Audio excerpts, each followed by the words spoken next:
السلام علیکم لسنرز، ہم آپ کو اپنے یوٹیوب چینل کی سچی کہانی میں خوش آمدید کہتے ہیں۔ کہانی شروع کرنے سے پہلے اگر آپ ہمارے چینل پر نئے ہیں تو ہمارے چینل کو سبسکرائب کیجیے۔ کہانی پسند آئے تو لائک اور شیئر بھی ضرور کیجیے۔ اللہ تعالیٰ نے ہر انسان کو کسی نہ کسی مقصد کی خاطر پیدا کیا ہے۔ کچھ لوگ اس بات کا ادراک کر لیتے ہیں کہ انہیں دنیا میں کوئی مفید کام کرنا ہے، کچھ اتنے باشعور نہیں ہوتے اور وہ بے مقصد زندگی گزار کر اس جہان سے رخصت ہو جاتے ہیں۔ کھانا پینا سونا اور بیکار زندگی گزارنا تو مقصد حیات نہیں۔ میں سوچتی تھی ایسا جیون تو جانور بھی گزارتے ہیں، جبکہ انسان اشرف المخلوقات ہے۔ اسے ایسی زندگی گزارنے کا اہتمام کرنا چاہیے جس پر انسانیت فخر کرے۔ مجھے یہ شعور والدہ نے دیا۔ والد صاحب اتنی گہری سوچ نہ رکھتے تھے۔ ان کا خیال تھا کہ صرف اپنے لیے سوچو اور اپنی خاطر جیو۔ وہ ایک نارمل آدمی کی طرح کماتے اور کمانے کے بارے میں رات دن سوچتے تاکہ اپنے بچوں کو عیش و آرام مہیا کر سکیں۔ شاید یہی ان کی زندگی کا مقصد تھا۔ میں امی کی شخصیت سے متاثر تھی۔ بچپن میں جو باتیں وہ کہانی کے روپ میں گوشے گزار کرتی تھیں، انہی سے میری تعمیر ہوئی۔ جوں جوں عقل آتی گئی، یہ سوچ پختہ ہوتی گئی۔ ضرورت مند انسانوں کے لیے کچھ کرنا ہے، دوسروں کے کام آنا ہے، اپنی زندگی دوسروں کی راحت کے لیے وقف کر دینا ہے۔ بے شک یہ اعلیٰ ترین کام تھا، لیکن آسان کام نہیں تھا، کیونکہ انسان اپنی پرستش میں خوشی محسوس کرتا ہے۔ سچ ہے کہ اپنے نفس کو مارنا بپھرے ہوئے شیر کو زیر کرنے سے زیادہ دشوار امر ہے۔ پکا ارادہ تھا کہ اس راہ میں جتنے کانٹے آئیں گے پلکوں سے چن لوں گی اور امی کے بتائے ہوئے راستے پر چلوں گی، خوب پڑھوں گی، کوئی ایسا کام کروں گی کہ رہتی دنیا تک یاد رہے اور والدین کا فخر سے سر بلند ہو۔ ہمیشہ ہر جماعت میں اول آئی، FSC تک پہنچی، لگن سے پڑھ رہی تھی، اچھے نمبر لوں گی، کمیشن لے کر وطن کا سر بلند کروں گی، ایئر فورس جوائن کرنے کا موقع ملا تو پائلٹ بنوں گی۔ غرض ایسے دلنشین خواب تھے کہ ان کی دلکشی کو الفاظ میں بیان کرنا محال ہے۔ کیا جانتی تھی کہ بدلتا وقت ایک حقیقت ہے، یہ ایک ایسے موڑ پر لے آتا ہے کہ انسان اپنے مقصد سے دور ہو جاتا ہے۔ سارے خواب اور ارادے تند و تیز وقت کی دھاروں میں بہہ جاتے ہیں۔ ہمارے گھر کے سامنے ایک بڑی شاندار اور وسیع و عریض کوٹھی تھی جو کچھ عرصے سے برائے فروخت تھی۔ ایک روز والد صاحب سے پتہ چلا کہ یہ کوٹھی بک گئی ہے۔ جس نے خریدا ہے وہ ایک امیر آدمی ہے، اس کا نام خالد تھا۔ رفتہ رفتہ ابو کی اس سے اچھی دعا سلام ہو گئی، گرچہ عمر میں کم تھا مگر شادی شدہ تھا، اور حیرت کی بات یہ تھی کہ بیوی ساتھ نہیں رہتی تھی، وہ میکے میں تھی اور خالد اپنے نوکروں کے ہمراہ کوٹھی میں رہائش پذیر تھا۔ خالد نے ابو سے دوستی پکی کر لی، وہ روز ہمارے ڈرائنگ روم میں براجمان ہوتا۔ ابو اس کی خاطر مدارات خصوصی طور پر کرتے، کہتے تھے کام کا آدمی ہے، اس کے تعلقات بڑے بڑے لوگوں سے ہیں جن سے کئی کام نکل سکتے ہیں۔ اسی لالچ پر والد نے اس سے روز ملنا شروع کر دیا، کھانے پر کبھی چائے پر بلا لیتے۔ وہ بھی اکیلا رہتا تھا، بوریت دور کرنے فارغ وقت میں ابو کے پاس آ جاتا۔ جب دونوں میں قربت بڑھی، خالد نے ابو سے اپنے ذاتی معاملات اور مسائل بتانے شروع کر دیے۔ والد صاحب ہمدردی کرتے اور کہتے میری ضرورت ہو تو میں حاضر ہوں، مجھے اپنا جانو۔ اکثر کالج آتے جاتے خالد سے میرا سامنا ہوتا، بطور پڑوسی اسے احترام سے سلام کر کے آگے بڑھ جاتی تھی۔ نہیں جانتی تھی کہ وہ مجھے نظر خاص سے کسی مقصد کے تحت دیکھتا ہے۔ شادی شدہ تھا اور عمر میں مجھ سے 15 برس بڑا تھا۔ سوچا بھی نہ تھا کہ اس کے دل میں مجھے شریک حیات بنانے کی آرزو راسخ ہو جائے گی۔ ایک دن اس نے والد صاحب کو اپنے دکھڑے سنا کر میرا رشتہ مانگ لیا۔ وہ خالد کو پسند کرتے تھے کہ انہیں بھی اسی طرح کے دولت کمانے اور اسے دن رات دگنی کرنے کا شوق تھا۔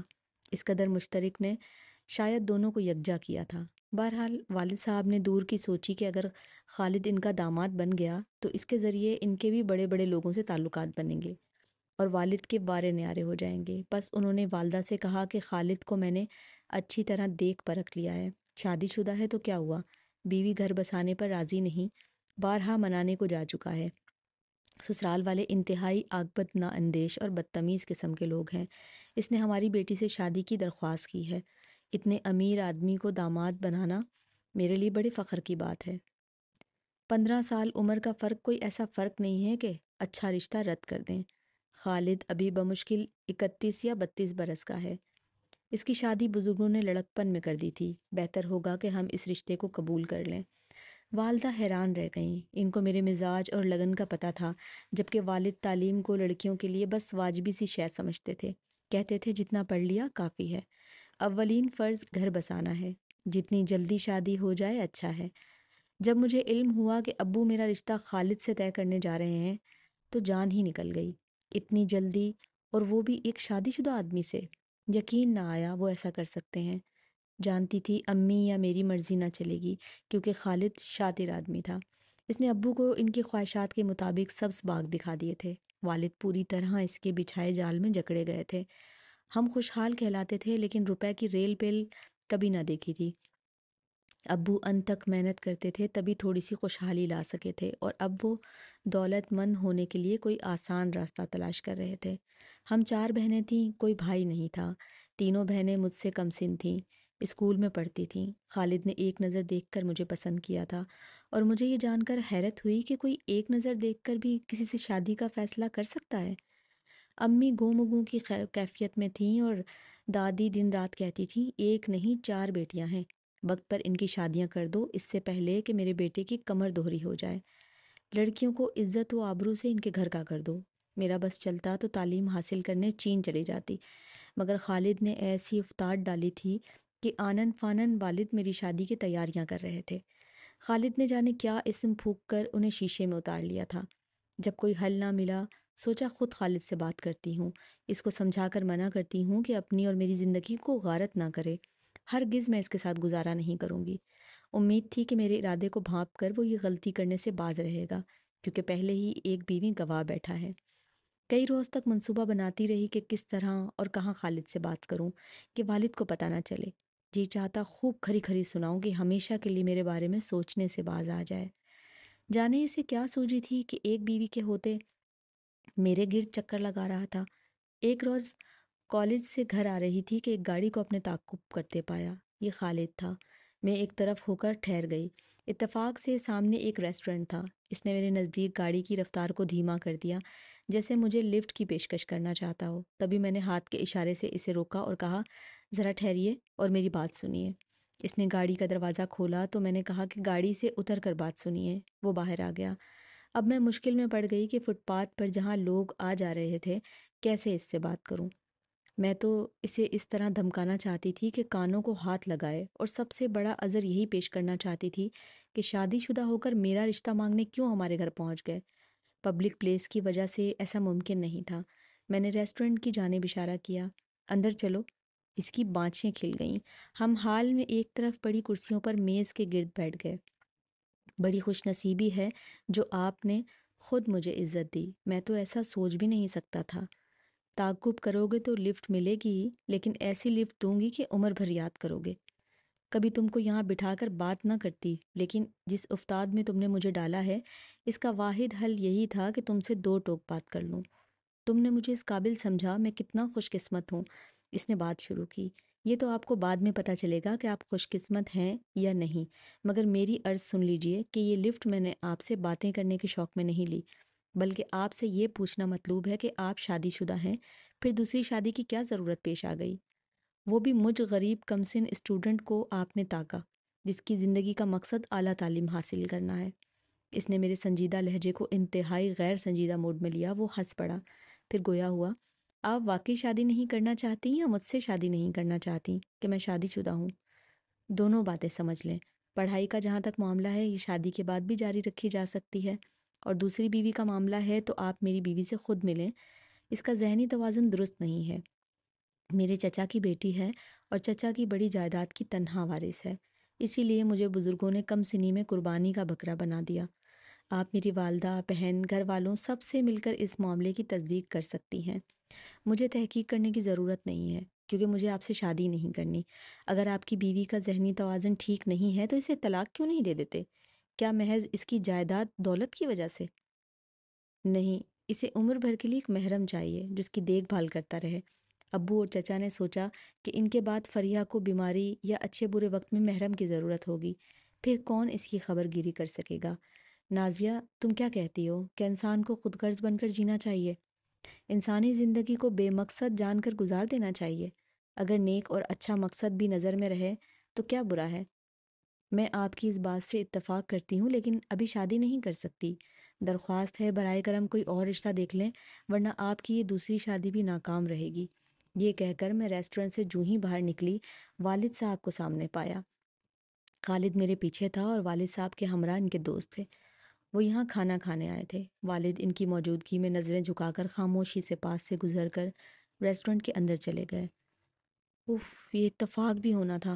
میں آزاد ہونے سے پہلے گرفتار کر لی گئی تھی۔ ابو نے مجھ سے صفائی طلب کرنے کی ضرورت نہ سمجھی اور گھر آ کر والدہ سے کہا، تاریخ فوراً طے کر دی جائے گی، نازیہ کی شادی کی تیاری کرو۔ گویا میں ایک بہت بڑا خطرہ بن چکی تھی کہ اب ابو کو خیال میں خالد سے نکاح کر کے ہی اپنی عزت و ناموس کو بچایا جا سکتا تھا۔ میں گھٹ گھٹ کر روئی، مگر نکاح ہو گیا۔ شادیانے بجنے لگے۔ میں دلہن بن کر سامنے والی وسیع و شاندار محل نما کوٹھی کی مالکہ بن گئی۔ شادی کے بعد خالد نے مجھ پر اپنی گفتگو سے ایسا جادو کیا کہ میں اپنے سابقہ افکار اور منصوبوں کو غیر حقیقی اور احمقانہ سوچوں کا شاخسانہ سمجھنے لگی۔ انہوں نے مجھ سے خوش رکھنے کے لیے سر دھڑ کی بازی لگا دی، ہر طرح سے میرا خیال رکھا۔ اب سوچتی تھی کہ اگر خالد سے میری شادی نہ ہوتی تو میں بدقسمت ہوتی۔ اس نے یہاں تک تو سچ کہا تھا کہ اس کی بیوی عرصے سے میکے میں تھی، لیکن یہ صحیح نہ تھا کہ اس کا ذہنی توازن خراب تھا۔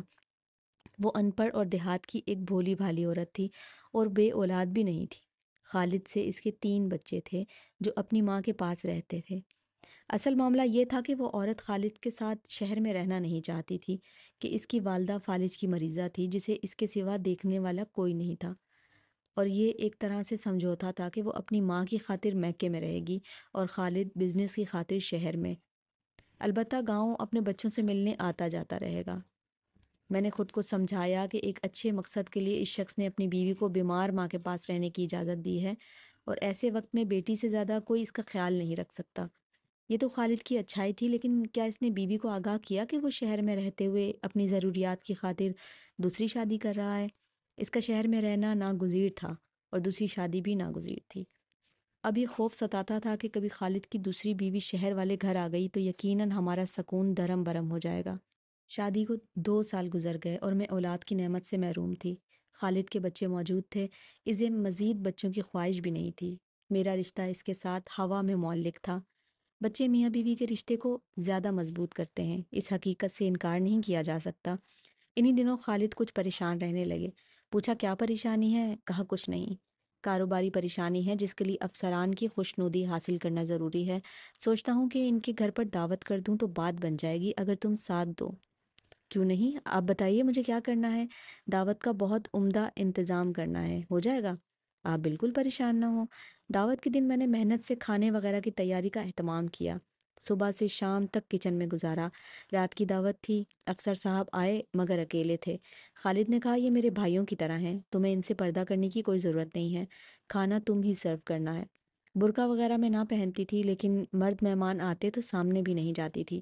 شوہر کے حکم پر میں نے میز پر برتن اور کھانا لگوایا، اور جب کھانا شروع ہوا تو میں بھی ساتھ بیٹھ گئی۔ یہی شوہر کا حکم تھا، گرچہ غیر شخص کے سامنے حجاب مانے تھا۔ 2 لقمے زہر مار کیے وہ صاحب کی نکھیوں سے مجھے دیکھتے تھے اور میں پسینہ پسینہ ہو جاتی تھی۔ بس پھر کیا تھا، اس دعوت کے بعد دعوتوں کا سلسلہ شروع ہو گیا۔ ایک کے بعد ایک افسر کی دعوت ہوتی، ایک حد جو مقرر تھی ختم ہو گئی۔ اب ہر دعوت پر مجھے مہمانوں کے سامنے بٹھا لیتے اور کھانا کھانے پر اصرار کرتے، کہتے یہ آج کل کا طریقہ ہے، مہمان کی عزت افزائی کے لیے فیملی کے ساتھ ڈنر لنچ کرنا پڑتا ہے۔ ایسی دعوتوں سے میرے کاروباری امور میں مدد ملے گی اور تمہارے تعاون سے مجھے بڑے بڑے ٹھیکے ملیں گے۔ مجھے معلوم نہ تھا کہ ایسی دعوتوں کے معنی کتنے وسیع ہو سکتے ہیں۔ شروع میں کچھ نہ سمجھی، بالآخر سمجھ آ گیا کہ یہ دولت کمانے کی خاطر مجھے استعمال کر رہا ہے۔ میں خوبصورت اور کم سن تھی اور یہ شو پیس کی طرح میرا ہر کسی کو دیدار کراتے تھے۔ دعوتوں سے جی اوب گیا، ہمہ وقت پریشان رہنے لگی۔ سوچتی تھی ابو کو بتا دوں کہ میں اتنی ماڈرن نہیں بننا چاہتی کہ ان کے دوستوں کی یوں تواضع کروں۔ بدقسمتی سے انہی دنوں ابو کا انتقال ہو گیا۔ میں خالد کی بیوی تھی، ان کو میرے باپ کا ڈر نہ رہا۔ وہ اب جبراً مجھ سے تعاون لے سکتے تھے کیونکہ میری پشت پر کوئی محافظ نہیں رہا تھا۔ میں نے ان محفلوں کو گھر پر منانے پر اعتراض کیا تو خالد نے برا منایا، کہا کہ اس معاشرے میں اگر مرد بیوی سے چھٹکارا پانا چاہے تو وہ اس پر بدچلنی کا الزام لگا کر اپنی زندگی سے علیحدہ کر سکتا ہے، مگر بیوی اپنی مرضی سے مرد سے نجات حاصل نہیں کر سکتی۔ لوگ بدچلنی کے الزام پر تو بغیر تصدیق جلد یقین کر لیتے ہیں، مگر مرد اپنی بیوی کو اگر بدی کے اندھیروں میں دھکیل دے تب وہ کچھ نہیں کر سکتی۔ خالد شاید مجھے کمزور عورت سمجھ رہا تھا، لیکن میں اندر سے اتنی کمزور نہیں تھی۔ اس سے قبل کہ وہ مجھے حوث زہر کی خاطر کھلونا بنا کر بدی کی راہوں پر دھکیل دیتا، میں نے دعوت میں آنے والے اس کے ایک دوست افسر کو اعتماد میں لیا۔ اس شخص کا ضمیر زندہ تھا۔ اس سے فریاد کی، آپ ایک بہت بڑے افسر ہیں، مگر مجھے نیک طبیعت لگتے ہیں۔ خالد کا افسروں کو دعوت پر بلانا اور ان سے گھلنے ملنے پر زور دینا مجھے بالکل پسند نہیں ہے۔ میرا ایسا مزاج نہیں ہے۔ میں اس آدمی کے ان اطوار سے سمجھوتا نہیں کر سکتی۔ آپ میری مدد کریں۔ کیا تم خلا لینا چاہتی ہو؟ جی ہاں، خالد کی نیت جان چکی ہوں۔ اب تو دعوت میں شراب بھی رکھی جاتی ہے۔ مجھے یہ منظور نہیں کہ کسی غیر مرد کی اس طرح مہمان نوازی کروں۔ اس سے آگے کی منزل کیا ہوگی آپ خود سوچ سکتے ہیں۔ اس افسر کا نام اشرف تھا۔ اس کی غیرت جاگ گئی۔ یوں اشرف کی مدد سے میں نے مینوشی کی محفلوں میں ساقی بننے کے ساتھ ساتھ خالد جیسے طمع پرست شخص سے بھی نجات پالی۔ عدالت سے خلا لینے کے بعد میں نے شادی نہیں کی، کیونکہ اب میرے لیے شادی میں کوئی کشش باقی نہیں رہی تھی۔ خود کو معذور لوگوں کی بحالی کے ایک ادارے کے لیے وقف کر دیا، جہاں ان بے کسوں کی مدد کر کے سچی خوشی ملتی تھی، ایسی خوشی کہ جس کی مجھے تلاش تھی۔ اب میں ایک مطمئن زندگی گزار رہی ہوں۔ سچ کہتی ہوں، سچ کے دل سے انسانیت کی خدمت کرنے سے بڑھ کر کوئی راہ سکون نہیں ہے۔